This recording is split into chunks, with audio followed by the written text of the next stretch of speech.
One day. One day. Good evening, everybody, and welcome to Aussie Craft Distillers shooting the shit as we do. And we've done this now for how long? A long fucking time, and this is episode 75. Episode 75. 75. Wow. Yeah, who'd have thunk it? Yeah, who would think it? From a brain fart of an idea. Yeah. Anyway, so to save me rabbiting on, let's get into it. So we're going to be talking to Paul Shan, good friend of ours. We've known each other a few years now, Shandy, and we started our journey pretty well at the same time. So Paul Shan from Tria Prima, how are you, mate? I'm good, thanks. Good to be here. Excellent, excellent. This has been a long time coming. We've been trying to do Tria Prima for a while. So before we do anything, we got to say, what are we drinking, guys? What are we all drinking? It's a Thursday night. We need a stiff drink. So what are we stiff drinking tonight? Well, Shandy has very generously sent us a bottle of the latest release, batch 2 of Bruxa. Bruxa. We just had that conversation. But I need to confirm that I'm saying it right. Bruxa, with this beautiful artwork on the bottle there, that is not an ugly old witch hag. We'll get you to tell us a little bit about that. But yeah, we've got this beautiful bottle of Bruxa that we're all about to tuck into. And Luke's been a little bit generous on the pours tonight. So this could get a bit loose and liquid as we progress through the night. Well, as I was pouring, in my defence, it was not deliberate. I think what is deliberate is Shandy's choice of bottle, because it allows for a very easy and generous pour. Did you do that deliberately? Did you choose a bottle that deliberately forced you into a generous pour? I absolutely did. Just in the hope that people will finish the bottle and then buy another one. Well, it worked. So what are you drinking, Shandy? Well, I've decided to have the same as you, and we can compare tasting notes. Oh, this is good. This is good. I've got in front of me, this one was in the Whiskey Bible this year, and it's interesting. The Bruxa batch 1 that we released initially was very cask driven. This one is much more spirit driven, and much lighter, more delicate. Yeah, straight off the bat, we've got David and Carolyn Taylor saying, "Trust me, that whiskey creeps up on you." Yeah. Yeah. So he's obviously had a few. They had a visit our distillery last year. We had a good time. Aromatic. Very aromatic. Yep. I love saying aromatic because it just sums up things. It does. You've said a lot without saying anything at all. Well done. One of the challenges that I have as a whiskey maker, Shandy, you don't have this challenge so much, is people think you know a lot about whiskey, how to describe whiskey and all the nuances, and I struggle with that. I think it's one of the hardest things. You are very, very fluent in whiskey language and been drinking whiskey for a long time and have history. So, yeah. How do you rate your palate? I think my palate's not too bad. I guess I started drinking in the 1980s in a town called Aberfeldy in the Highlands. I was working as a geologist there for a gold exploration company, and that's when I discovered malt whiskey. But it wasn't until I came to Australia that I got into the descriptors, because back home we would sit and go, yeah, that's nice, that's good, or whatever. But then I joined a couple of clubs in Adelaide, and then they're all taking notes and writing things down. So it wasn't until I came out to Adelaide in 2006 that I really got into the nosing and tasting. Well, lovely color, isn't it? Looking at it, lovely color. It's super oily and super rich on the mouth, but very, very smooth. Nice thick fingers. Very smooth down the back. At 46%. Yeah. Off a tawny cask. Well, this is a mixture of, I think, 3 100-litre tonic casks Right. from Seppelsfield. The batch one was Grant Burge, and this one is Seppelsfield. I'm not sure whether that's what's causing the biggest difference between batches 1 and 2, but certainly batch 2, it's older than batch 1, but yet you're seeing a lot more of the spirit character coming through. I think to quote the great David, I'd say this whiskey creeps up on you. And especially with a generous pour. Yeah, true. It's very Moorish. But I love Jim Murray's nose. So he wrote a placid grape with surprisingly delicate gristiness, not even hinted at in the cast strength version. Really lovely. But that placid grape, yeah, I get that. I'm not sure I know what a placid grape is. It sounds good. An aggressive grape? It's more punchy than it's very gentle. It's almost like a not aggressive grape. So it's just nice. it's just chilled and placid. Just a hint of grape. So you say the spirit speaks more on this one, Shandy, than it's less cask driven. How would you describe your spirit? Oh, yeah, it does vary, of course, according to the cask, but in general, I would say it's a very clean spirit. Right. It's one of the things that I used to like in a lot of Scottish whiskies, plain. That doesn't mean it doesn't have character. I guess when I set up initially, I didn't want to play around, complicate things too much, so I kept things really basic. One of the things that I did try to do was have a very slow distillation. So both the wash and the spirit distillations are very slow. In fact, the spirit distillation is so slow, I spend 1 day on the middle cut. Oh wow! We get lots of reflux, lots of interaction with copper. So there's not a sniff of any sulfur in any of the whiskies. And that gives, I think, a lovely clean spirit. Cuts are, they're reasonable. I go from about 75 to 65. As I guess I've evolved, I've gone down maybe to about 63 just to get things a bit fuller flavored. And I think that allows the spirit to sort of take on the cask characteristics a lot better. It doesn't get overpowered so much. But yeah, there's a cleanliness in there. And there's a DNA, no matter what the cask is, that I get in my whiskies, which is so different from Ian Schmidt's just down the road, or 5 Nines from David and Stephen. We've all got our own DNA. And Ian and I use the same barley and yeast and so on. But get different spirits. And what's causing that? We have the age-old question of why our whiskies are different. Is it the water or whatever?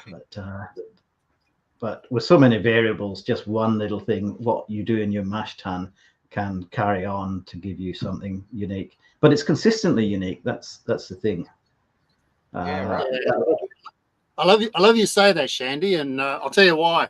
Last year, Todd and I had a bit of a revelation.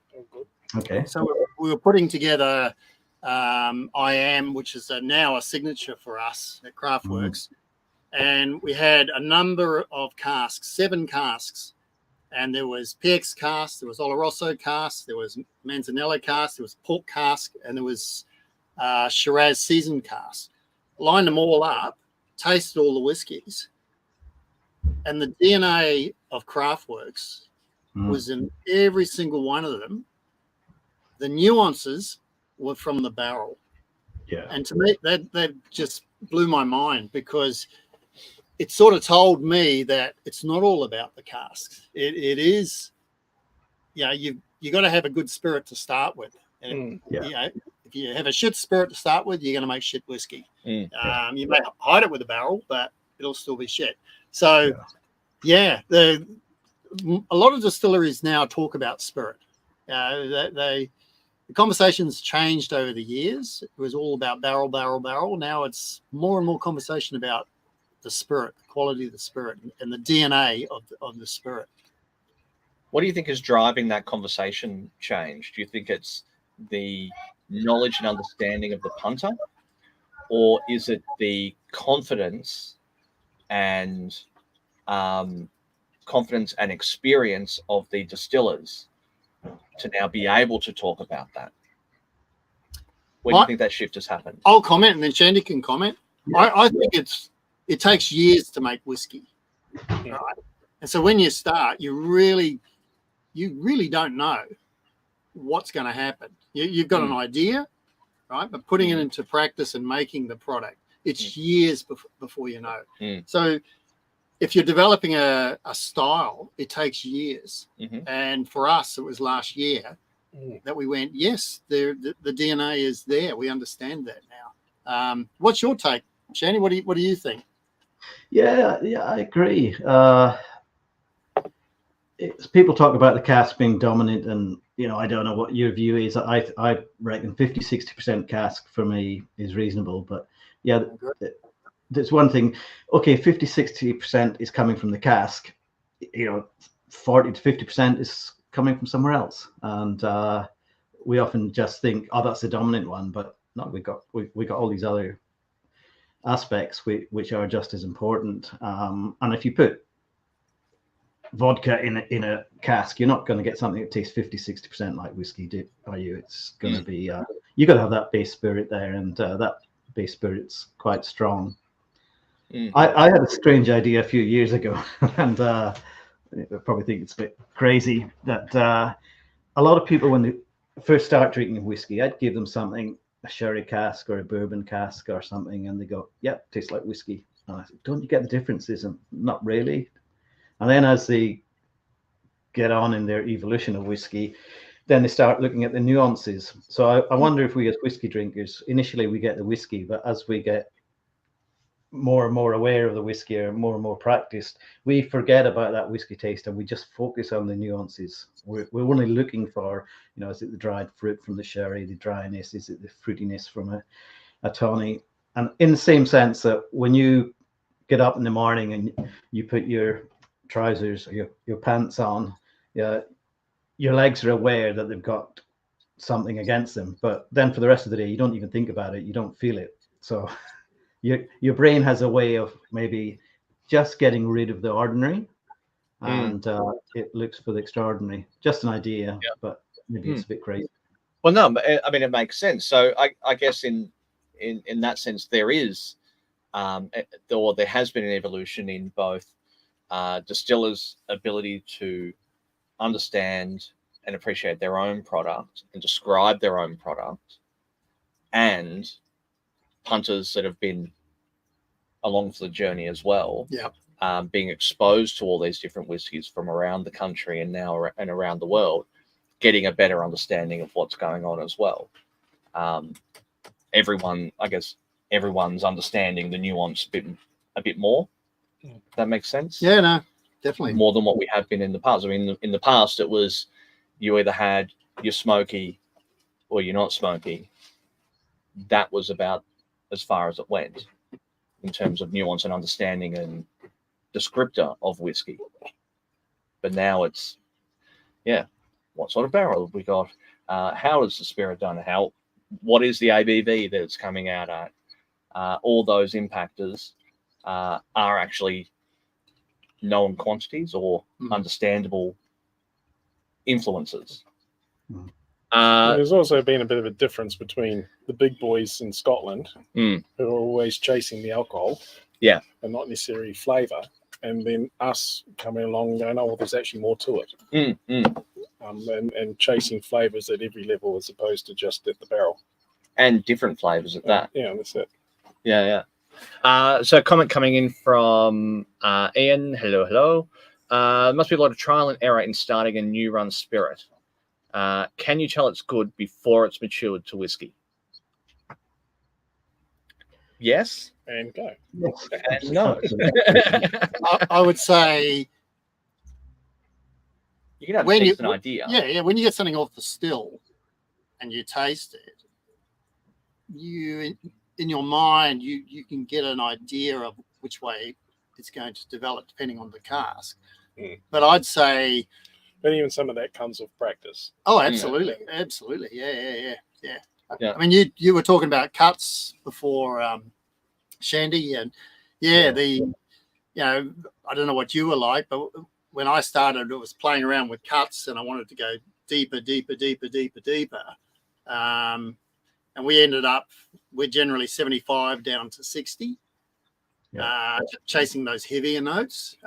We have gone deeper. We've pulled back because there's only so much wet cardboard you want in your whiskey. So we run a pretty close line at times. Well, if you want to recreate the early Sullivan's Cove, I think they went down to the high 20s, which is why. They obviously pulled back. That's why they can command such a high price now. Look, in all honesty, the reason we've gone lower is because someone's come into the shed and we're talking to them. It's like, oh shit, go back and check the still. Whoopsie. Yeah, I've just been sorting out some of my boxes of old whiskey today, and I came across something that was very appropriate for tonight. Not sure if you've heard that. I'll see if I can get it into focus. The wee shite. A wee shite whiskey. So it was done by one of the independent bottlers, if I remember correctly. Adelphi, yeah, quite a few years ago. But I'm not sure if it's any good or not. One day I'll open it. I did notice the wax seal on that was unopened. So have you got a few of those sitting there just waiting for a rainy day? I've just got one, but it will be open on a rainy day. When you're having a real shite day, you go, it can't get any worse, so I'll drink the shite whiskey. Oh, no, it can.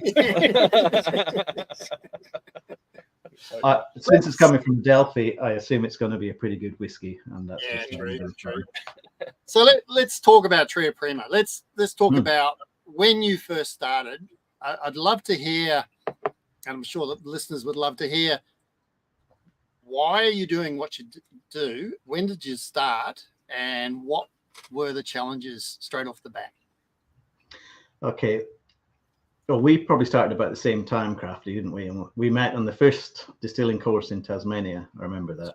That was fantastic with Anne Gigney and crew. I'd known Ian Schmidt for a little while. I loved his, at the time, Southern Coast he was staying, and that's how I sort of met Adelaide whiskey drinkers and the clubs. Never really thought about making whiskey, so I was working as a research scientist at the time. And cutbacks and things at work, it probably didn't suit me as well as I'd liked, and got a bit fed up, and came home one day and said to my wife, who doesn't drink, I said, I really don't want to go to work tomorrow. And she flippantly said, well, what do you want to do? And I said, make whiskey.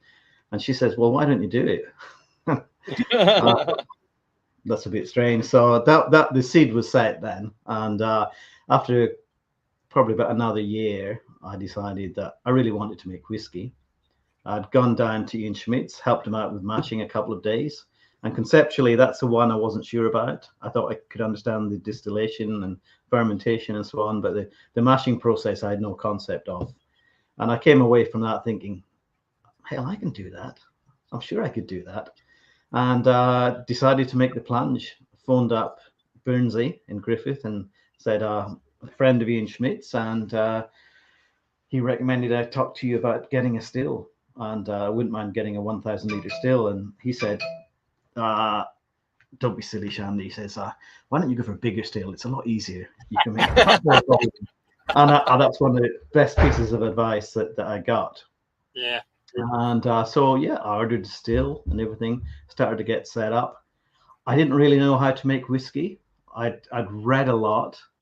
I thought I knew, but until you start making it, that's when you really learn. And I certainly didn't know anything about running a business. I mean, I'd worked in public funded science all my life, and I didn't have to deal with any of that. And if I knew anything about a business back then, I wouldn't have started. I had no concept. My business plan was just way off. Cash flow, I learned about that after I started, really. But I'm so glad I didn't, because I'm quite a risk-averse person, and I wouldn't have made that leap. So really glad I did. And look, I got by and ran out of money most months. And then I'd have somebody phoning up and saying, "Oh, I'd love to buy a cask." And you go, "Oh, okay, that will pay my rent next month." But it was weird because I was so unstressed about it. Just, didn't have any money. We're living off a small salary, family paying off a mortgage. But I never, ever got stressed. It was like a dream. And I always go back to one of my favorite books, Paulo Coelho's The Alchemist. And there was one of the quotes from that said, "If you follow your dreams, the universe will conspire to make your dreams come true." And that's what it felt like. I just loved what I was doing. The stress comes when you start to sell it. Actually making it, you still have this dream, oh, it's going to be easy, it's going to sell itself. But obviously it doesn't. So that's really how it got started. And then there was the idea, because I obviously don't have an Australian heritage, that worried me a little bit because I don't have a story. But that's really how the Tria Prima came about, and it was a dream. One night I woke up and I just got out of bed and wrote down what the Tria Prima is, and it goes back to two things. When I joined the CSIRO, when I first came out, they wanted to write articles on what the scientists do during the spare time, and I said, "Well, I drink whiskey," and I said, "Okay, that's fine." And they asked me about how I started, and I said, "Well, I was working for a gold exploration company in Scottish Highlands, and chap I was working with was from Oxford, another Paul, and he said, 'Do you like malt whiskey?' And I said, 'Well, I had some when I was about 14. We sneaked into my friend's father's whiskey cabinet, and we had whiskey called, what was it called? Oh, Frog.' And I said, I think that was okay. But I wasn't really into whiskey. I was in my late 20s at the time. So we tried one, and they had one from my hometown, Old Pulteney, an 8-year-old. And that was, at that time, it was before Old Pulteney did their own whiskey. So it was only Gordon and MacPhail. They had an 8-year-old and a few other ones. And we tried it, and I remember thinking, oh, it's fruity on the nose. I've never got that in a whiskey before because I've been drinking a lot of blends. And it was so smooth. That's a term I don't like now, but back then, the 8-year-old was just a beautiful whiskey. So 3.5 months, different whiskey every night, I was hooked. And then Michael Jackson's first book came out, and that was talking about all the different flavors. And then I got into the whole history of whiskey making. I've read almost every book there is, and it just took over my life in a sense. So you're a obsessive personality as well? I can be, yeah. Once I get into a hobby, I've got to know everything, and it was like that with whiskey. But so yeah, going back, I'm digressing here a little bit, but we wrote the story about me looking for gold, and we found high-grade gold. We found visible gold, little dendrites of gold in the rock, but it was such a small volume, it wasn't really worth looking at in any more detail. But we both came up with the idea of liquid gold, looking for gold and found liquid gold. So that was in my mind. And the other thing that I was really into was alchemy. And I studied philosophy of science, and I loved the old alchemists that thought they could turn base metals into gold. But obviously that was wrong. So I had this dream about the Tria Prima, and started reading up just before that about the Tria Prima. And for those who don't know, it's the 3 primes of alchemy: sulfur, salt, and mercury.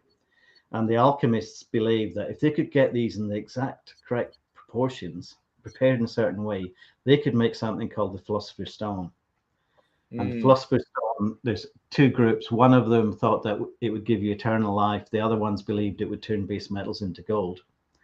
So the dream I had was that this is all crap. Science has proved it's wrong. But there was an ancient sect called the Celts who kept on the true Tria Prima. And they carried it across Western Europe. And the true Tria Prima is the barley, the water, and the oak that come together to make the true Philosopher's Stone, which is this liquid gold. So that was the idea that came about. And I just met a guy, Matt Kavanagh, who he was a heavy metal singer and guitarist in a band, and his passion was art. Talking to him through a colleague who's doing my website, and we all got really excited about what we could do in terms of art. And I wanted Japanese style labels, but Matt came up with two. One, the mock-up was like a pre-Raphaelite. It was a Waterhouse painting with this lady sitting on a throne, and I love the pre-Raphaelite painters and their whole history. So I thought, let's go for that one. So the one we've got on the screen at the moment is the Enchantress. So what Matt did, he hired costumes from the museum. He got some models. The Enchantress is his wife. Brusha is his sister, and then the Shaman is one of his friends. He got them to dress up, photograph them, and then he digitally painted them. So each one is an original artwork. Wow. Oh, wow. If we can go back to that bottle again, Luke. Bring up the artwork. Yep. Yeah, you can see the little sidebar there. And Matt called me up one day and he says, "Look, Paul, I couldn't really sleep last night. And we're talking about the barley, the water, and the oak." So he said, "What do you think about this?" I went, "Wow, that's amazing." So you can see at the top of that, you have the barley, just below you have the water. And then you have the oak, which come together into the triangle, the three primes of alchemy. And then the bottom part is the secret to making Tria Prima, if you can work that out. Oh, God. So that's what it came about. And in detail in the triangle, you can see you've got some symbols there. One looks like a 69. But these are all alchemical symbols for distillation and brewing have been incorporated. Isn't it nice when you inspire an artist in such a way that they can't sleep, and then they come back to you with something like that that just blows your mind?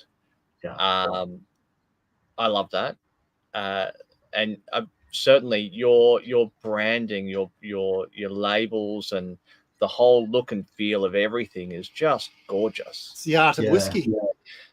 Yeah. And our website as well. There's a colleague, Tom Allen, who designed all that, and so he was obviously inspired as well. So we had a good little team of people all working together at the beginning who took just a little seed of a dream, and just the discussions and the enthusiasm, we ended up with something I'm proud of. I can't take any credit for the designs or the artwork, but hopefully I put in the seeds and some of the ideas.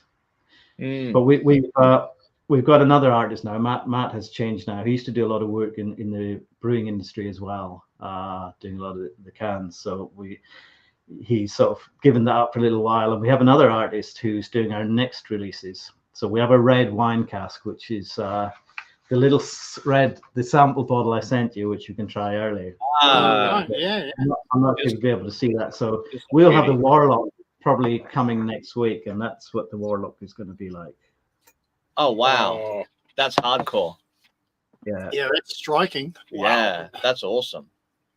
Yeah, so that's a chap called James Dean, who's the artist for these. He's done 2 labels for me so far. The other one is our Jantz sparkling wine from Tasmania. So they use the Tasmanoise method, or the Champenoise, based on the Champenoise method, where they do, I think, the initial fermentation in cask and then the final fermentation in bottle. So he's come up with another beautiful image. Oh, wow. So we got the barley in there. We got the water. And if you look at the lady's dress, she's got Tasmanian tiger stripes on the back of the dress. So the detail in there is phenomenal.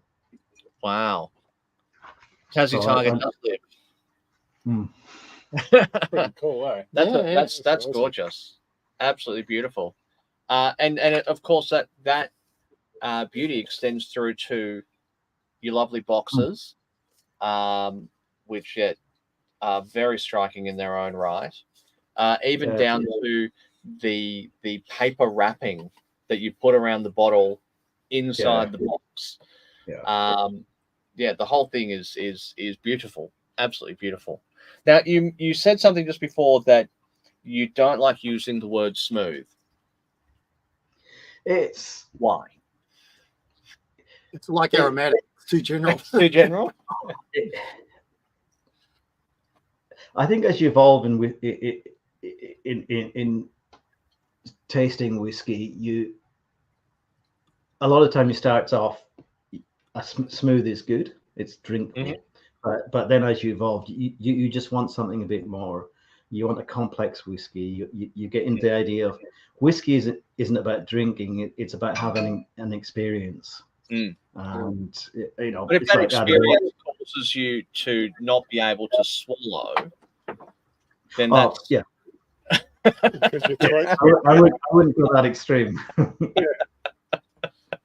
I'm quite conservative. If things get too funky in a whiskey, it puts me off a little bit. So I like it to be within certain boundaries, because I do like to sit and enjoy it. Some people love a really challenging whiskey. You know, it's like someone who loves a curry, and you watch them sweating, and you think, finding it hard to believe. And for me, they're not enjoying that really. They think they are, and it's. I think there's a time and a place for each of those things, and definitely with the Brucia that I've had a second sip, a second pour of. I'm loving this. This is absolutely gorgeous, and smooth is not a bad descriptor. Yeah, it's got a smoothness. Actually. Yeah. It is Moorish. It's Moorish. It is very easy. It's very easy to drink. Very easy to enjoy. And to linger on is what I like about it. You can just sit on it. You can swirl it around your mouth. You can. You've sold me. And it opens up more. And it opens up with time. Yeah. For a tawny, it's not sickly sweet. And you didn't have a neck, so it hasn't opened up to what it would after a initial neck pour. So well done. Murray tasting says soft, intensely malty, even gristy. Toffee, raisin, and heather honey welcome the spices. In the finish, those gorgeous malty notes have decided to go nowhere. This concentrates on beautifully distilled malts, with the fruit coming in a distant second.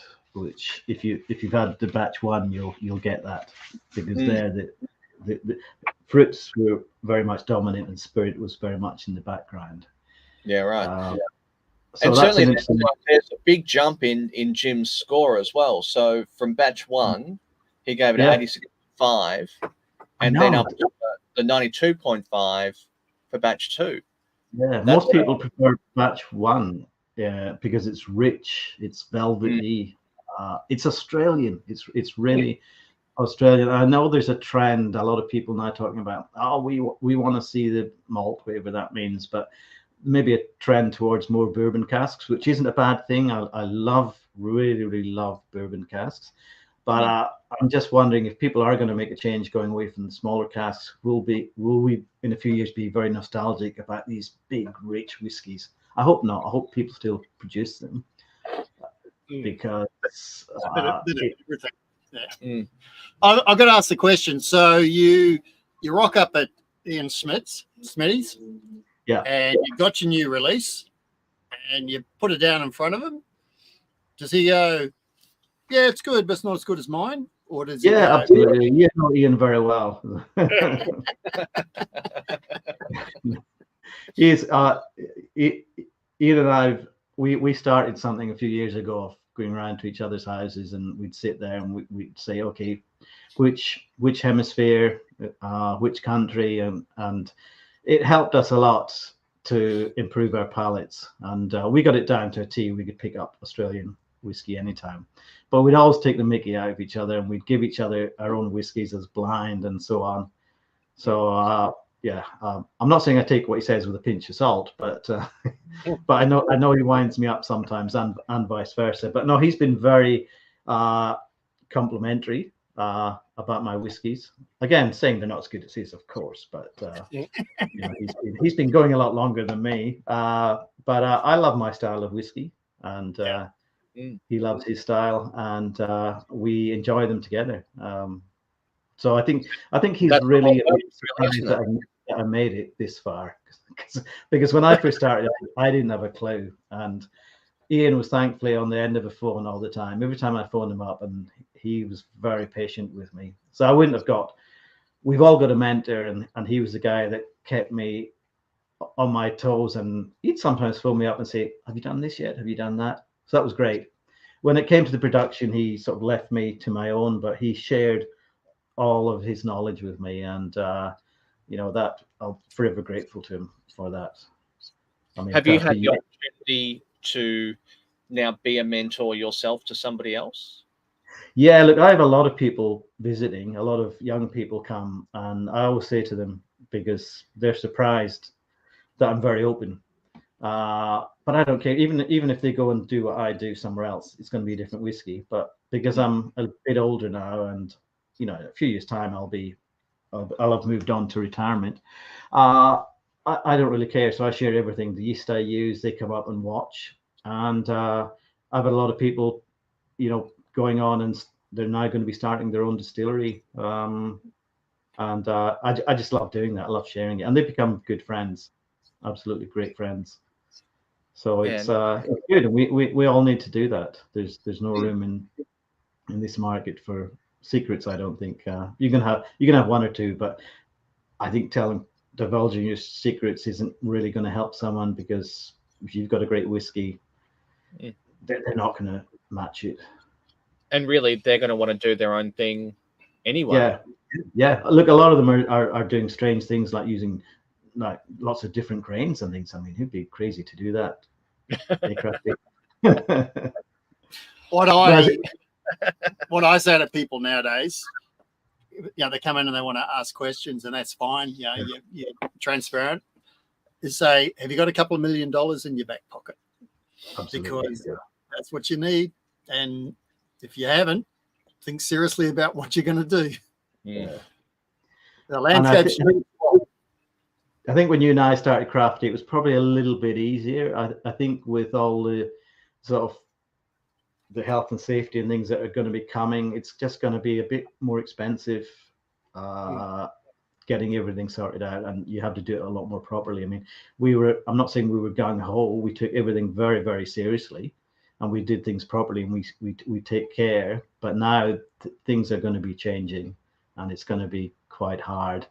I mean, my business plan, I think I had $100,000, and that quickly went out the window. But one of the things I didn't want to do was have other people financing, and putting pressure on me to increase production or to do things a certain way. I wanted complete freedom, and although it became apparent that cash flow was more critical than I thought, I've had a few people who want to buy casks. One good friend wanted to invest in the company, and I said, no, I can't do that, because if I go under, I'm not bringing anybody else down, but I'd be happy to sell you casks, and then they belong to you no matter what. And he's learning about whiskey and things, but we came to an agreement, which I'm not going to do with anybody else, is that when his whiskey's mature, we bottle it under my label. So he got charged a bit of a premium at the beginning. So then he gets the benefits at the end. And it's a win-win, because he helped me get through the potential cash flow crisis that I could have had. And a few other friends have bought their own casks. Mm-hmm. So that kept me going. And because I wasn't into big time production, I mean, I have a 5-week period where I do 3 wash runs followed by a spirit run, and then I put into cask. I couldn't afford to do anything more, but I did want a better quality of life with 2 young kids, that I could spend more time at home, not work weekends, and I've kept to that, and I'm glad I did. Nice. So how much production are you doing now? Oh, it's probably about 4,000 litres a year. Yeah. So that's small. Insignificant. That's enough. Yeah. And I met someone, I went to the Adelaide University's distillation course after the Tasmanian one, and met another friend, Michael, who's into rum.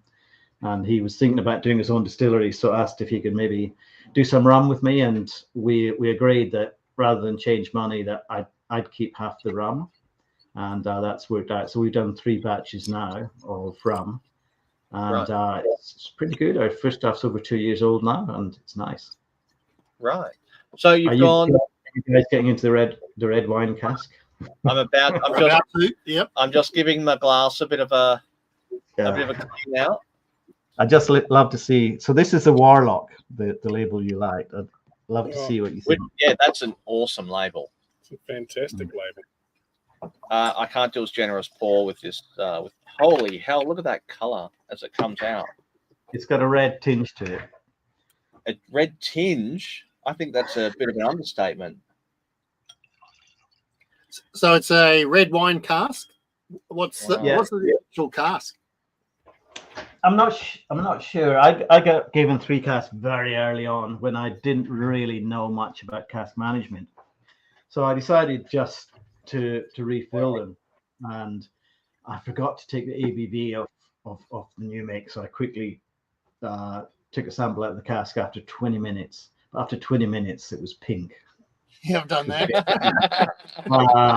And it kept going, and then it got to a stage where I would nose and taste it. I thought, look, I like this, but it's just not whiskey. And I thought, do I really still? But a lot of people come in and say, no, I love this. It's just so different.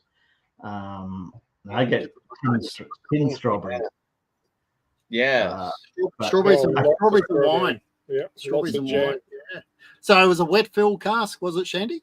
Yeah. So it'd been dumped, I think, the week before, and all I was told was that they're from the Barossa and Shiraz or Cabernet.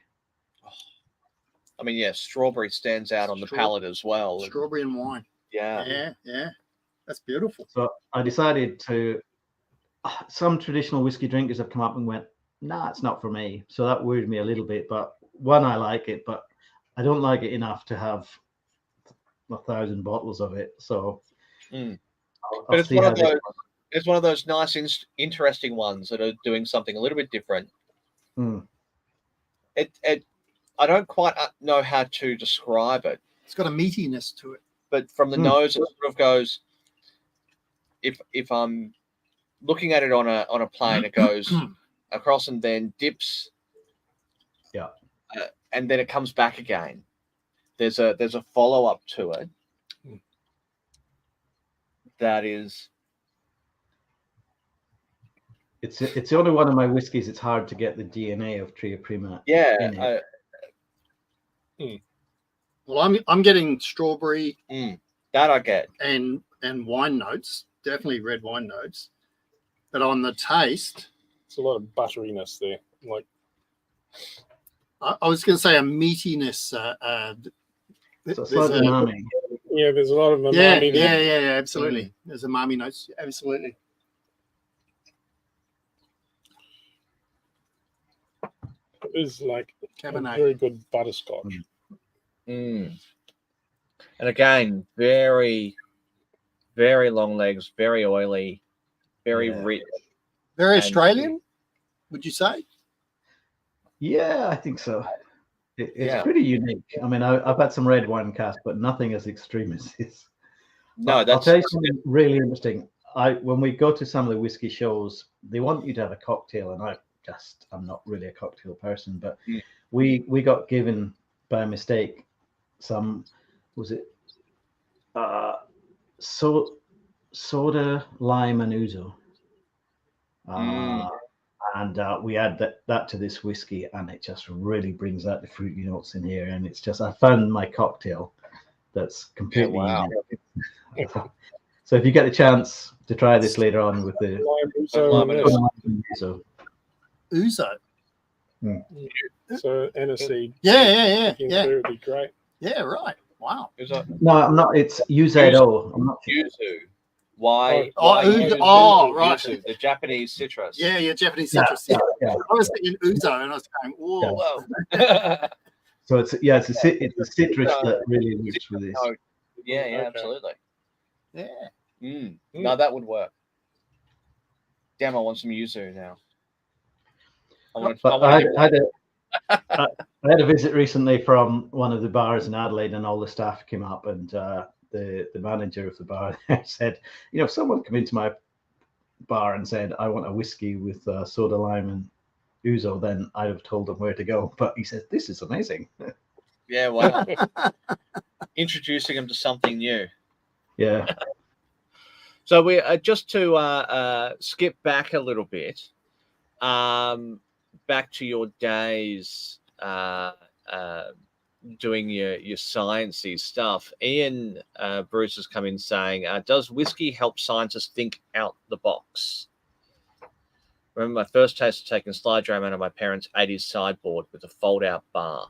Rough Deluxe. I mean, look, alcohol helps you think outside the box, really, doesn't it? Yeah. It's whiskey making is challenging, as you know, because there's so many variables, and it's hard to apply the science in some ways, or a lot of the scientific research that is sometimes done is done on a small part, but how that integrates into the whole part, and then how that translates into flavor, and even transferring chemistry into flavor is really hard. But I've been trying to get into the science a little bit more recently, and there's a wonderful, wonderful book which I read cover to cover, and I need to read another 10 times. Gregory Miller, Whiskey Science: A Condensed Distillation. I'm not sure. But this is just amazing. And apart from, I know, I'm not sure we'll get things. It's got pages and pages of mathematics in there, which I was a geologist, so it's a bit hard. But one of the things I loved in there was what happens when you add water to a whiskey.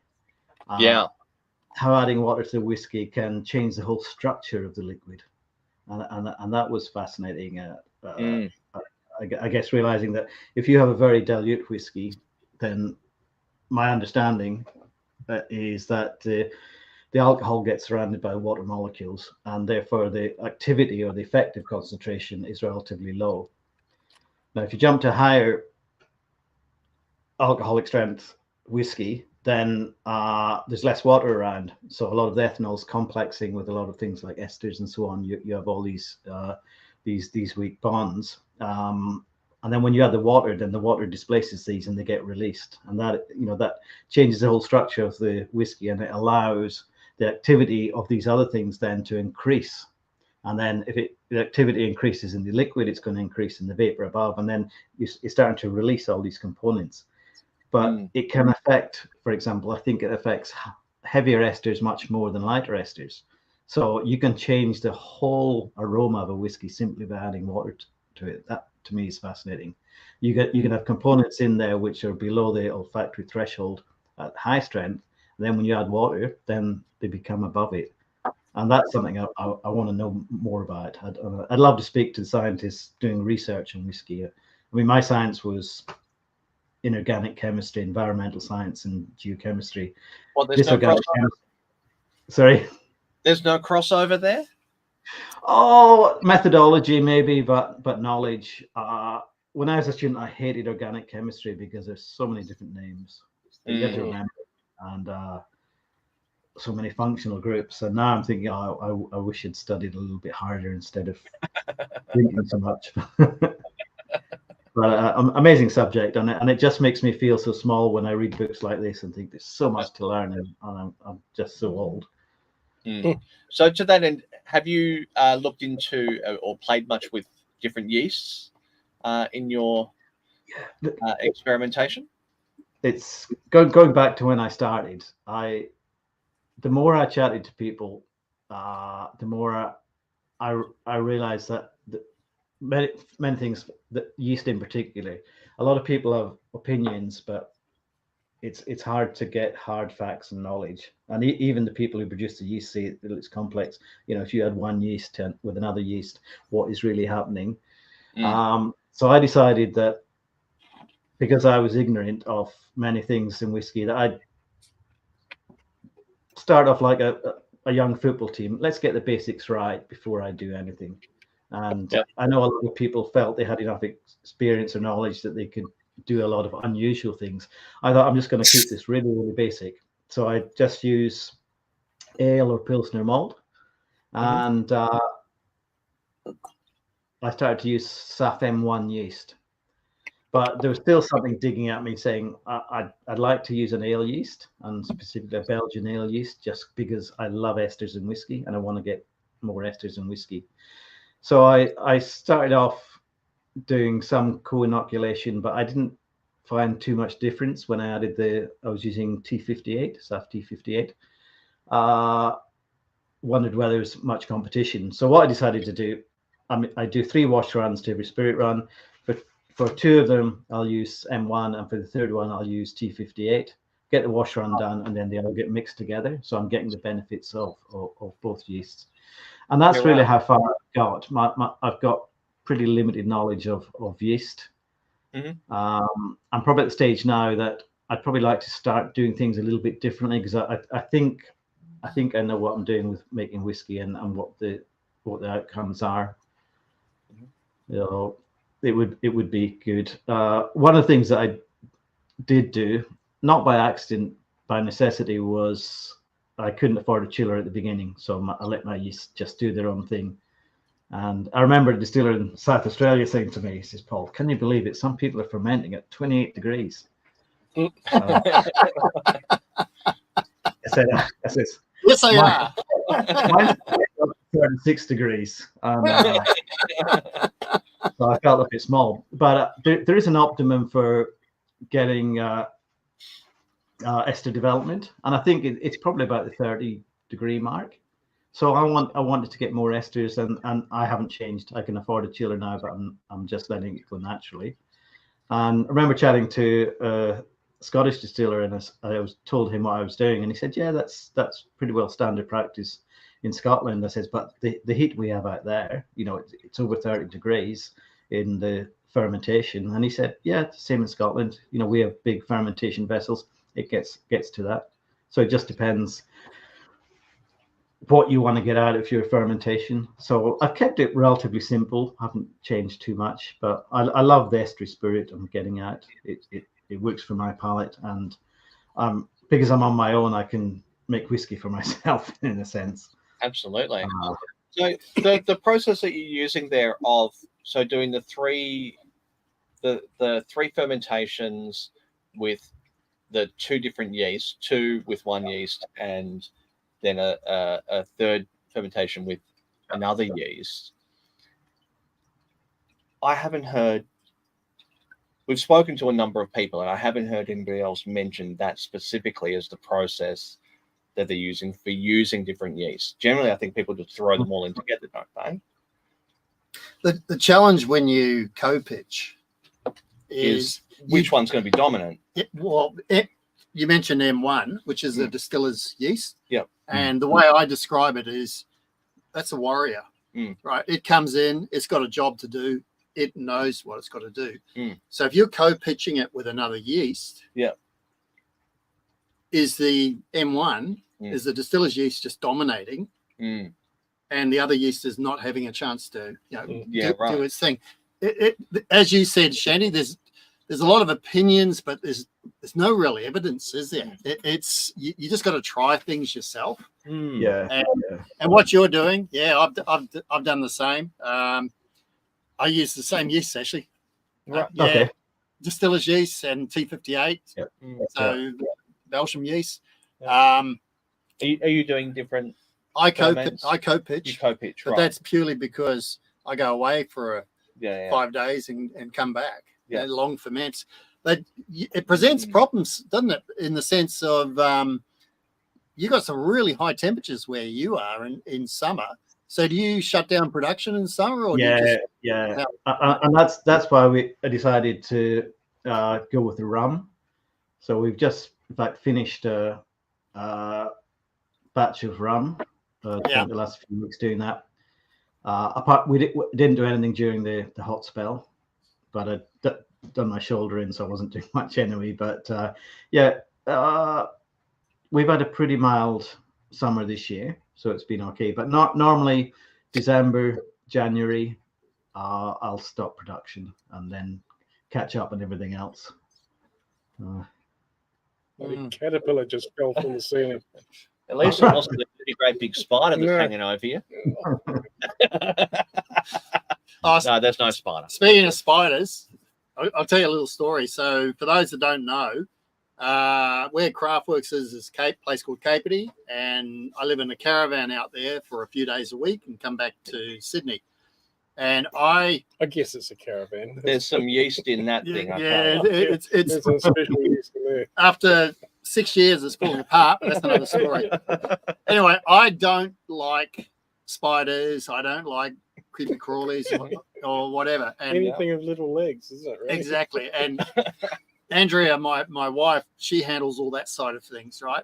Anyway, we're in the caravan, and there's a huntsman, and it's half the size of my hand, and it's crawling down onto the bed. Andrea points and goes, "Have you seen it?" And I looked at it and I went, "Oh yeah, it's just a spider."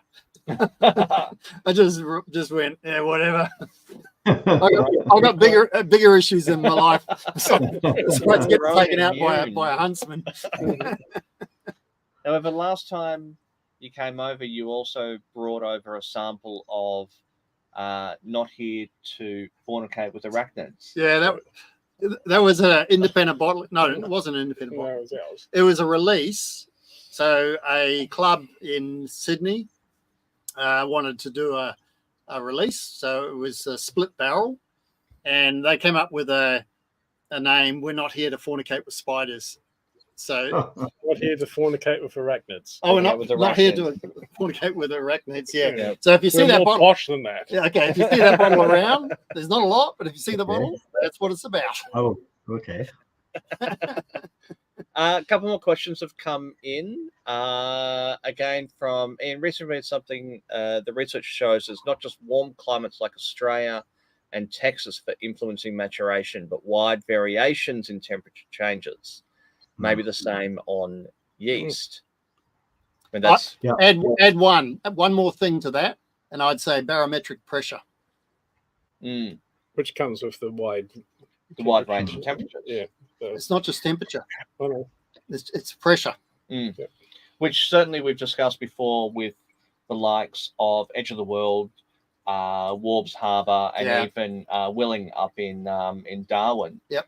The pressure changes that they get through with the storms rolling over across Tassie and across the Australian top end, they all say that they can literally see the barrels breathing and creaking and groaning. So that certainly has an effect. But it's definitely the same at our shed. Well, of course, So you just have some days that the bungs just want to pop out themselves, and other times you have to actually pry them out to they're sucked right into the barrels. So. And that I guess stands to reason as well. Whatever your temperature effect is happening at the moment when you're doing a fermentation would certainly affect the happiness of the yeast and their ability to do their job. What's your take on that? Yeah, I think so. As Ian mentioned, it's what is key in terms of maturation is the temperature fluctuation. It's not the actual temperature itself, although the research in the US has clearly shown that. But on the is that specifically asking the same in yeast? Yeah, I don't know. I've measured the temperature in the fermenter, and you don't have many fluctuations. It starts to increase and then come down, and I don't see much actual fluctuations on that. So it's an interesting question. I'm not really sure. I think it's more of an absolute temperature problem in the fermentation, but certainly in terms of maturation, it's the temperature fluctuations that are key to it. Increasing maturation, whatever maturation means, because I remember reading a book by a cognac maker who said that they will only put cognac into active oak for a maximum of 6 to 12 months, because otherwise you can't get age. And if you can't have age, you can't have a good cognac. And, I think it's the same for whiskey, that maybe I'm not sure it's a mistake, but one of the things that I guess a lot of Australian distilleries do is put everything into active oak. And I'm certainly finding if I've got tired casks, I've got some Binley rum casks which originally had bourbon in them, then had some Binley rum, and then by the time we got them, the casks have got very little to give. Yeah, agree. After about 4 years, start to get some nice ester development, and they're so similar to a Scottish whiskey. I mean, unbelievably so. They're going to take a long time to mature, but I think they're going to be wonderful. A lot of my lower casks, for me, I'm just loving that subtlety. For those listening and want to go back into a bit of a yeasty deep dive, you can go back to episode 67, where we spoke with Josh from Mogwai Labs, who was also one of our sponsors, about all things yeast. So that was quite an interesting episode. And also, so would that influence the position of warehousing? I guess in relation to the barometric pressure and temperature when aging. I'd say yes. Do you rotate your barrels? That's hard work. Do you rotate your barrels? No. I do move them around. Because I'm very limited for space. If I have a cask at the back, then it gets to maturation. I think, okay, every year I'll just move all the ones at the back that are nearly ready to the front, and then the ones that have been recently made around the back. So I do in a sense, but I've only been going 2 high. I'm starting to go 3 high at the moment. So I'm not getting a huge change in the fluctuations probably. Once I go 3 high, it might make a bit of a difference. What sort of a shed are you using at the moment? Have you got describe your bond store to us, if you will? Oh, it's a big tin shed. That's all it is. Right. I put all my casks up against the western wall, and then realize that in the afternoon that gets all the sun. It gets really hot. Whereas the northern wall, I really should have thought about it, but there's probably about a 2-meter gap between me and this big stone building, and it keeps really cool. So I'm going to be shifting my casks around to get into a cooler environment. That's a fun weekend job. Yeah. I'm just, guys, this is a Christmas present from my wife, the Jura 18. So nice. Do we want to grab something? Is it open? No, it's not. It can be open. No, not gonna open. It can be open. No. Whiskey is there for drinking, if you quit. Okay. You open it. If it's not open, you open it. So that's my opinion. So we're gonna drink Billy Miles. Oh, that sounds good. One of yours. This one is independent bottling, so it's where I first started, and this is Fleurier. Okay. Now, while we poured this, there was another question that came in from Dad and Carolyn Taylor. What barrel type would you consider doing next? So obviously we've got the red wine coming out. Yeah. Which we've just tasted and it was very interesting. What else on the list? We'll have the Jantz ones coming out maybe later this year. They're ready to go. Been getting quite into bourbon casks. Yeah. And more recently, some interesting ones. We got some which actually initially came from Wyoming Distillery. And I didn't really know about Wyoming Distillery, so looked them up, and it looks a very good modern distillery. But then subsequently filled with maple syrup. So I'm looking forward to seeing how these ones will turn up. We've just finished filling them a couple of months ago. Already they're getting a little bit of sweetness. We've got some cognac casks, which I tasted. They're just 2 years old now and absolutely stunning. They're going to be elders. And I also wanted to do some virgin oak. So I got some French oak and European oak. They're different. The company told me at the time it was a French company. It says, "Oh, the French is the best," and the other we call traditional. Oh no, the other we call European. Yeah. So the traditionally is French, and they're 2 50-liter casks, I think. So looking forward to see these. And how do you procure your interesting casks? A lot of them, I used Master Cask a lot initially, but now I'm using Patrick Schwert up in the Barossa Valley. So he works for the biggest cask making company in the world in the US. So he gets access to a lot of really good bourbon casks. So we've done Woodford Reserve, which is really nice. We got our Jack Daniels ones, which we got very early on. That wasn't from Patrick, but Jim Beam, Heaven Hill, Buffalo Trace. We've just filled some rye whiskey casks from, I forget.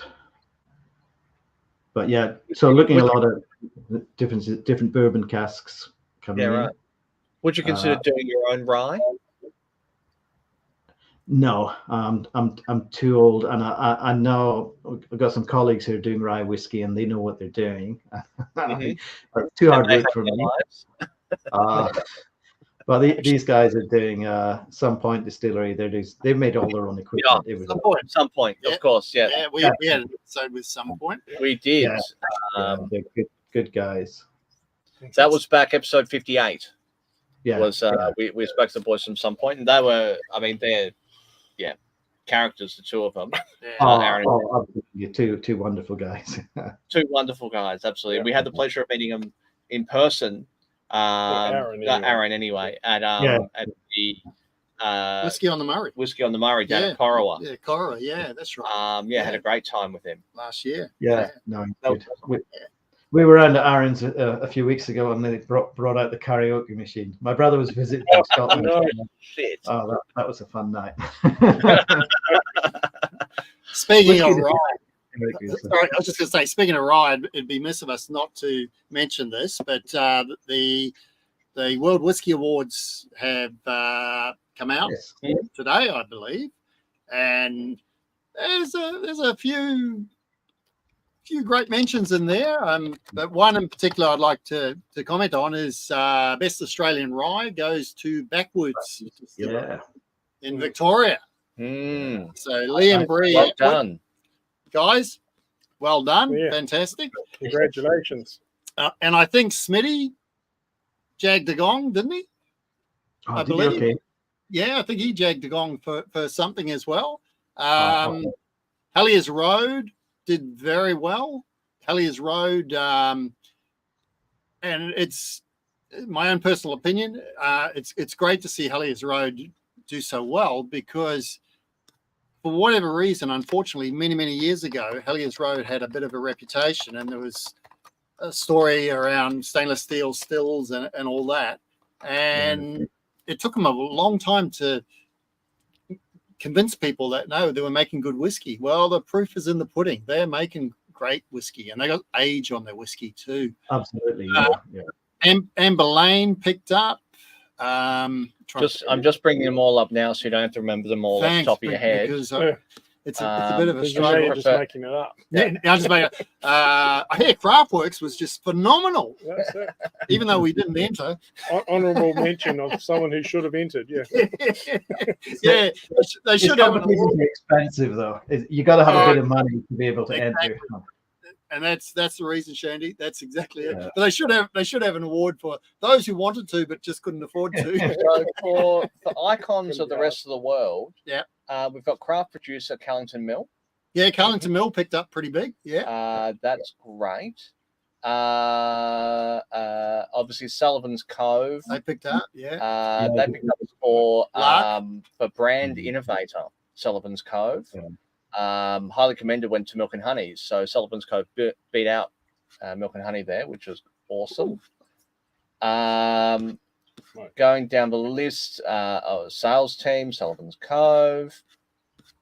I mean, they just put out a ballot and it all sells out. Warps Harbour. They picked up a few gongs as Visitor attraction. I think Ali Bana also did extremely well. She get world best brand ambassador. The Aisling, visitor attraction manager Michelle Burns at the Aisling. There's a whole heap of interesting awards there. I've brought up a really shitty article. I'll find some more and I'll post them up. Yeah. Anyway, what it's showing is Australia's doing some quality whiskies, and yeah. Oh. I mean, we know that. Definitely punching above their weight on the international stage. Most certainly. Yeah. Now, a couple of extra questions have come in. It's not bad whiskey. I actually haven't had a sip of it yet. So what we're drinking is Fleuriot Distillery in Philly South Miles. Australia. Which is a Andrew Young. What's the ABV? 54%. 54.4. Close enough.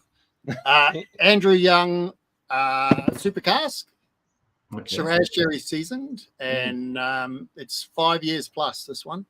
Yeah, it's interesting. Fleuriot at that age, because with our Three Souls, yes. So I've got involvement in there with Vienna Jackson, Craig Daniels. Yeah. To the gurus of whiskey, and we just released John, Yoko, and Sean, and they were between 5 and 7 years.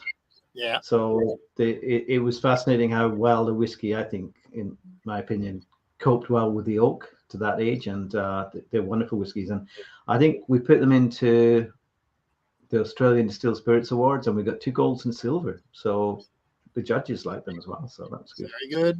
Now, I've actually got a proper list for the World Whiskey Awards 2024.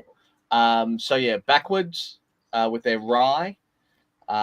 We've got the Coastal Stone from Manly. Yep.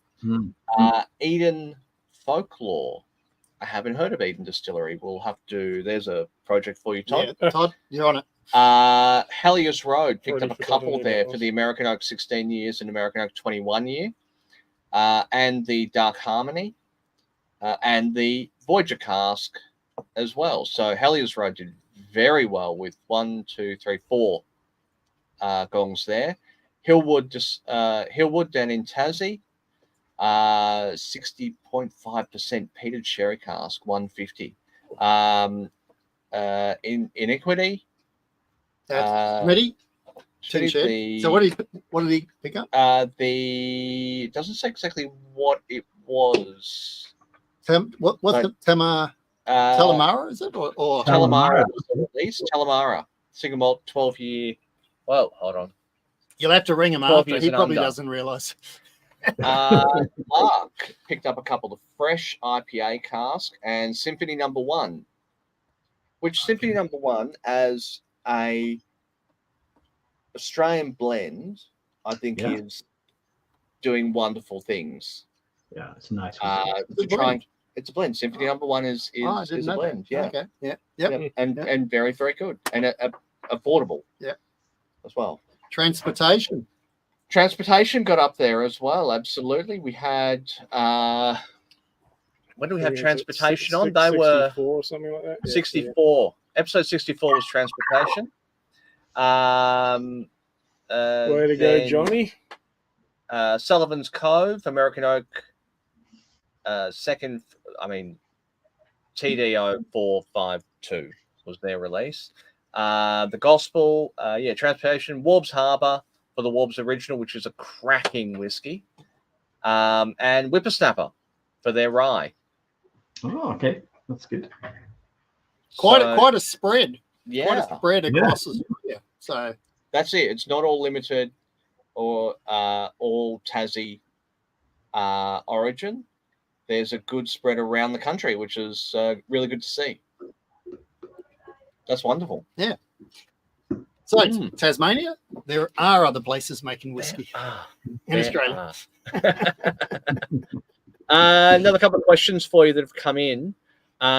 Would you consider getting ex-old Pulteney casks or other from newer distilleries around Wick? That's very specific. Look, I'd love to. It'd probably be very expensive getting them across here, but that's something I haven't actually thought about. I was sitting in the warehouse last year with Malcolm Waring, So when I was a kid, I used to walk past the distillery going to school every day. And then Malcolm became the distiller. I go up there whenever I can when I go home and try some of their Oloroso casks are just stunning. And I'd really, really love to get hold of one of these. Hadn't thought about it, Ian, but yeah, right. I'll be getting in touch with Malcolm to see if that's possible. That would be amazing. Now, there's also been a couple that have come in that I've missed. So David and Carolyn Taylor say, where do you see yourself in 10 years? Retired. Hopefully still alive.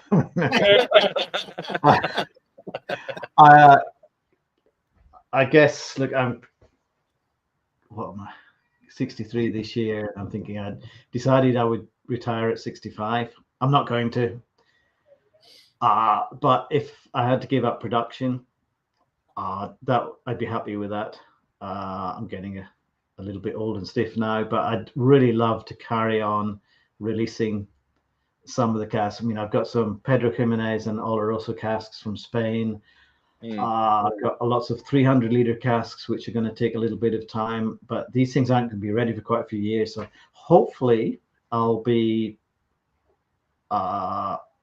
traveling around the world and saying, "Oh, Tria Prima, yeah, we got another medal," or whatever. Hopefully, but if not, I'll keep trying. But in 10 years' time, David, I think you've retired now, haven't you? But I probably be in your position, going around visiting distilleries and enjoying myself, hopefully. He's certainly got the life, doesn't he? Just every Facebook post I see is tasting something else at somewhere else. He's so enthusiastic. I'd like to ask David a question. Look, I got sent this Indri. It's an Indian whiskey. Now it's getting rave reviews, and I got an email from a very good friend of mine, Atul, who I used to work with. He's a hydrologist and he lives in London. And I wasn't very well in December, and he said, "Look, I'm sending you out some Indian medicine." And so this bottle of Indian whiskey turned up, and I said, when I go on to shooting the shit, I'm going to open up then, and then I'm going to see what it's like. So. All right, well, here we go. give us a review. So I'm putting a link up for all those playing at home. We should try and get them on. Goodness. Yeah, This is completely unique. No, so the challenges of distilling in India, I would imagine, would be similar to the challenges of the top end of Australia. You've got heat. Yeah. Humidity. Heat, humidity. Is that coming through? Is it a single malt? And sorry, which one have you got? It's the Indri ex-French wine and PX sherry casks. It's called Trini, the 3-wood. Trini. Okay. Trini 3-wood. First fill bourbon, ex-French wine. Well, I can get the French wine. And Pedro Jimenez sherry casks. I read something this week. I don't know where it was. It was an alcoholic publication, and it said, got lots of free time. It said that India is now number 1 consumer of single malt. Wow. They've got 1 billion people. If they only have half of them drinking it. Yeah, but I was, when I read it, I went, "What, India?" Well, they if you look at sales, I think of the top 10 whiskies, I think India is 1 to 4 or 5 ahead of Johnny Walker. They've got 6 or 7 out of the top 10, but because a lot of the whiskey, the grain component or the non-grain component is made from molasses, the neutral spirit component, then most countries don't accept that as being whiskey. But but it does go to show they drink a lot of Indian whiskey.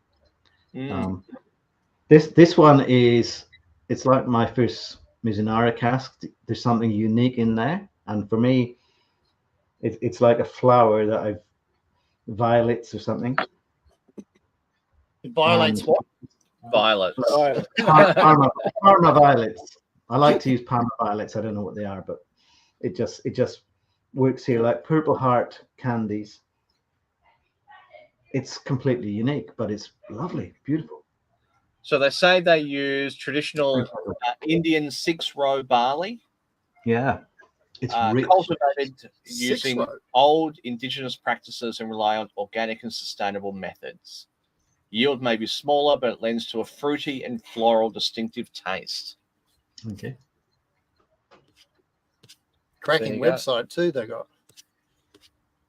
Yeah, so that's the 3 wood. So they've got X wine, which I say lends a honey peppery note, PX sherry cask, and X bourbon. Non-chill filtered, no color added, product of India. Interesting. It's very different from Amrit. It's very different from Paul John. Completely unique. Yep. How's the nose, the aromatics compared to the taste? Do they follow, or is there very? It's like a seamless. It's almost like Japanese in that when you the balance in there is beautiful, and when you go from the nose to the palate, it's different, but it just lends itself beautifully, and then to the fruit. So Dean says that it's a cracking dram. Yeah, I agree, Ian. That's and Camo says Ralphie and Roy rate it. There you go. Wow. Okay. Yeah, right. We will have to get them on so we can get a sample. We can always try. I reckon this is good as a craft work, so it's saying something. Oh, there you go. Stepping up. I many years ago I attended a whiskey tasting at a place that will remain anonymous, and the presenter will remain anonymous. But we were drinking this Indian whiskey, and it was intriguing. It was really intriguing. And he goes, I don't know what it is, and I don't want to say it, but I'm going to say it. I'm getting real curry notes. And he wasn't being racist. He wasn't being an arsehole. He was being genuine. And he was right. There was this real herby meatiness to it. Wow, okay. Yeah, it was an intriguing whiskey. Yeah. I always say who. Yeah, the climate has a lot to do with it. Look, I'm a big fan. You know, I worked for many years in groundwater quality and studying the chemistry of groundwaters and dating them and so on, whatever.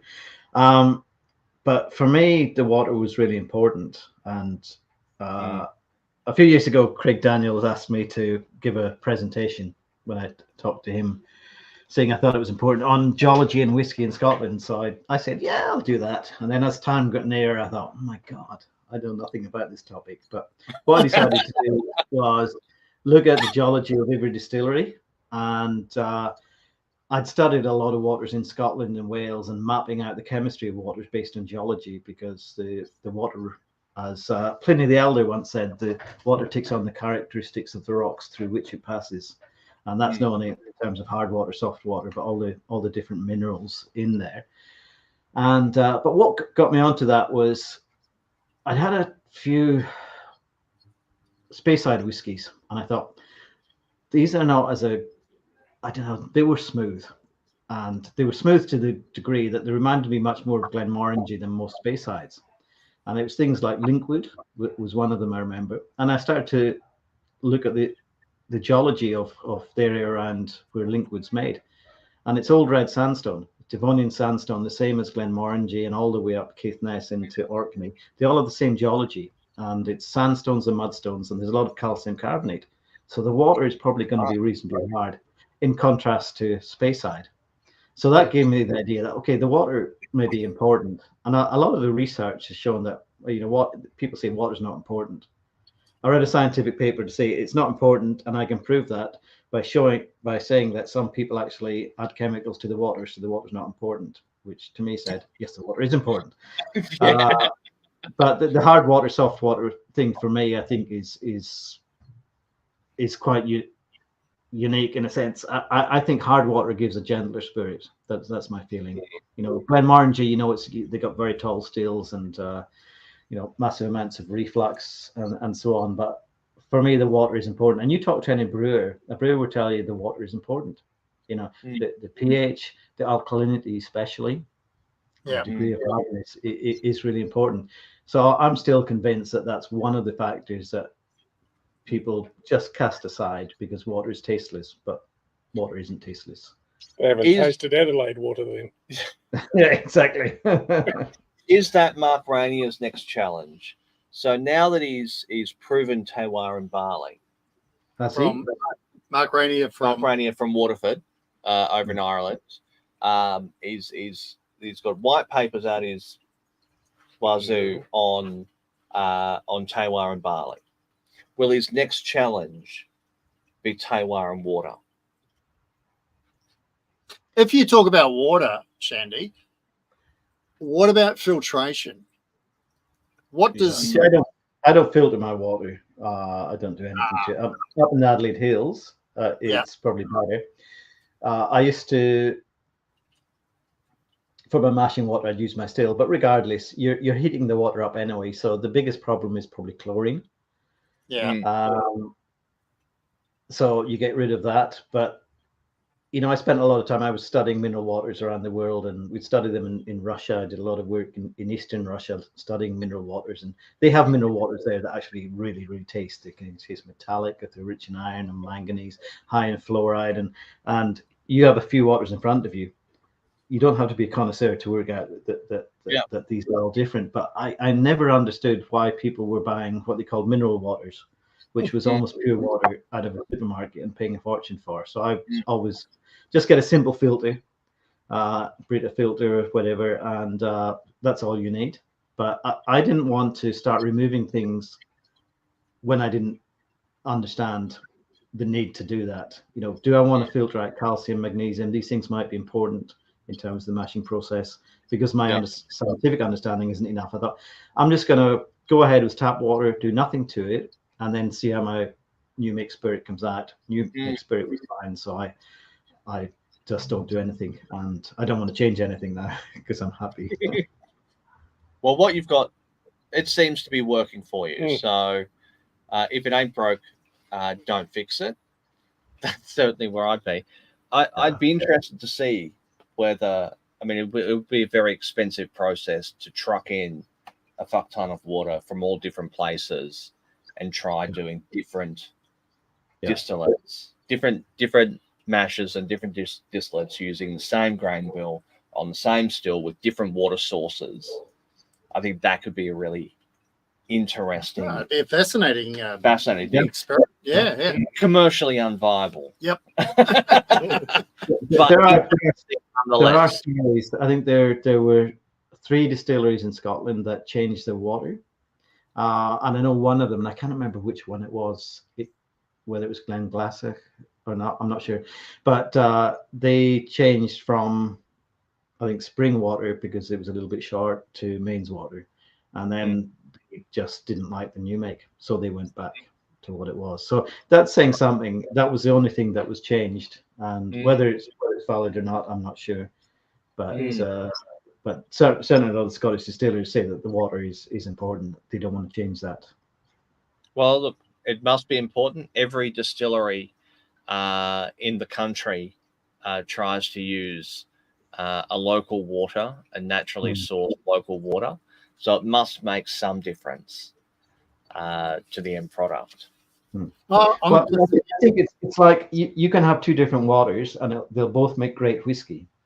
But it's a trajectory in whiskey. You have so many variables that you change one thing, it goes in a slightly different direction. I think water is important in that sense.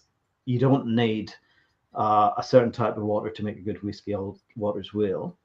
But the other thing about the number of variables and the number of steps in whiskey making is that you can make a small change and you can compensate for it in another way. And that's the problem with terroir is that you can say you're changing one thing, and because it's got a lot of variables, you need a lot of experiments to see that is actually valid. I don't like terroir because terroir is a specific French word. It has a specific meaning. But I do believe that if you make a change at a certain point near the beginning, and it could be your barley field, it could be your water source or whatever, that has an impact along the way. But which terroir or whatever word we would use is the best one, I don't know. That becomes subjective, doesn't it? It does. And if you go back to just the water, just thinking out loud, you got water to mash in, you got water to break it down to what ABV you want to put in the barrel, and then you got water to break it down to what goes in the bottle, right? You are using different waters. Are you using the same waters? It's interesting. And going to the whole terroir thing, terroir is a fascinating concept.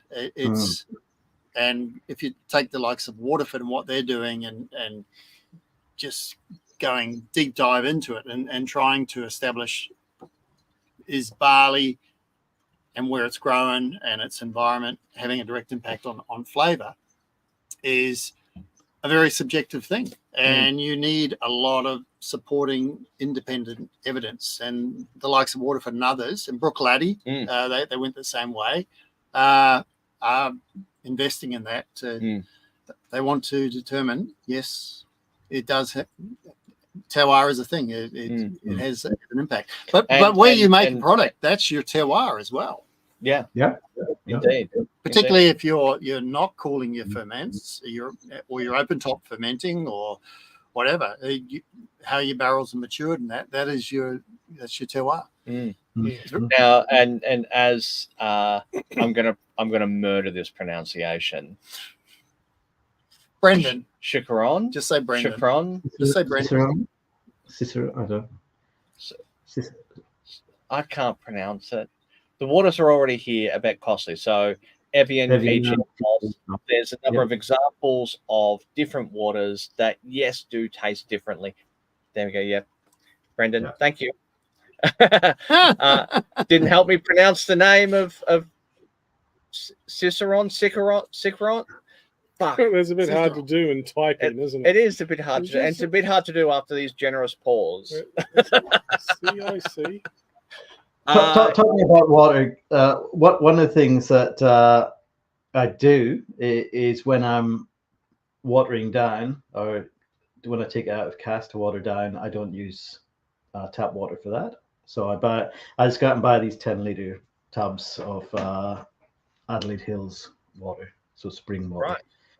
It's pretty pure, and I guess the reason I did that is just, you hear stories about flocculation and so on, and is that caused by high magnesium, whatever, or some organic compounds? So I thought these spring waters are pretty pure, not too much in them, bit of calcium, bit of bicarbonate, sodium chloride, not too much, and relatively pure water. So I use that to water down for bottling strength. And it's relatively cheap. People say, why don't you go out and buy a big IBC? And it's because my production is so small. You need pure Tassie water. Oh, yeah.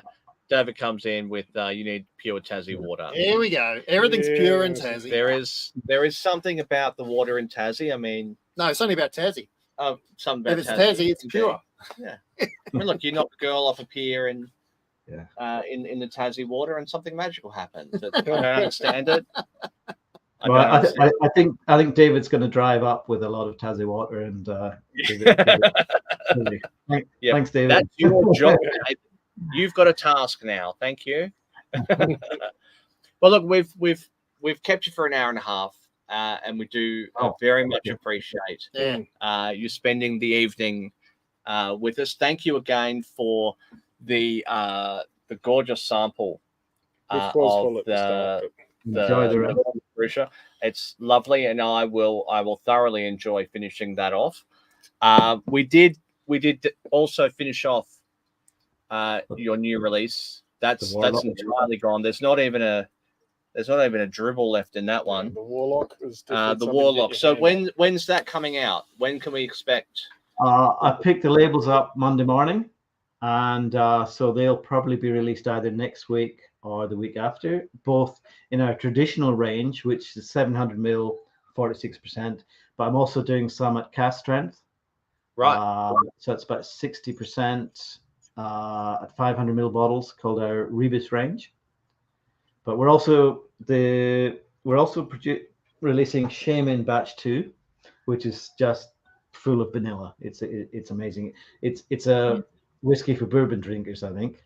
And we're also releasing in our Rebus cask strength range casks number 1 and number 2. So the first ever run we did. Now I'm not sure about you, Crafty, when you did your first run, because obviously you don't have any feints and foreshots. So I decided the first run would be the only opportunity I'd have of producing a whiskey that had never had feints and foreshots added. And it was beautiful at 18 months, absolutely stunning. And then at 2 years, it was getting a little bit woody. And I think the feints gave it character to deal with the oak, whereas this was just a bit too clean. And so I just left it in the cask, thought it might get better. And then at 4 years, I thought it's a bit woody.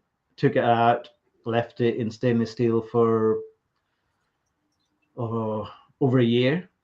And then I tasted it, and it's beautiful now. And I get lots of cedar wood notes. It's amazing. I'm releasing casks 1 and 2 at cask strength as well. So I've got a few releases coming out in the next couple of weeks. Oh, wow. That's a busy time. So I'm assuming the best place for people to go is on to triaprima.com.au. Yeah. Register for. Have you got a mailing list on there? Yes. I haven't. Yes, there is a mailing list there. I'm assuming become a member of the Coven. Beautiful. So jump on the website triaprima.com.au, sign up and be the first to know when all these new releases come out. And they will also be in the best whiskey shops in Australia. So if anybody from the whiskey shops listening, you can get some. Contact me. Well, that does lend itself to ask where the best place is to get a bottle or two in WA. Do you know any off the top of your head? No, I don't think there's 2 areas where we haven't sold much, and that's WA and Tasmania. And I'm not sure why but sounds like you need an unofficial WA ambassador. Yes, we do. And I think Ian could be the man. Get in touch on the website, and if there are any shooting the shit fans here, maybe drop me an email and we can give you a little discount as well. So nice. There you go. Nice. Excellent. That will definitely be taken up, I'm sure. Thank you so much for joining us. Thank you for the wonderful sample. It was really a gorgeous whiskey, and definitely everyone, I would highly recommend grabbing a bottle of this gorgeous lady here. And add that to your collection. Buy one to keep and 1 to drink. At least 1 to. 2 to drink. 2 to drink, 1 to keep. Yeah, that's definitely. You need at least a case, all right? Yeah.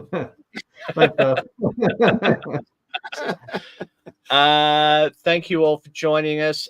We will be back in 2 weeks. Lord Howe Island. Lord Howe Island. Yeah, Lord Howe, who's a brewery and a distillery. Yeah. Oh wow. We've got. We'll let Christian tell us the story. Yeah, okay. Let Christian, but he gets to experience some botanicals that no one else can get their hands on. So it should be quite an interesting talk. Nice. So that is on the 4th. On the 4th of April, which is a Thursday at 8 p.m. It's already up on the Facebook.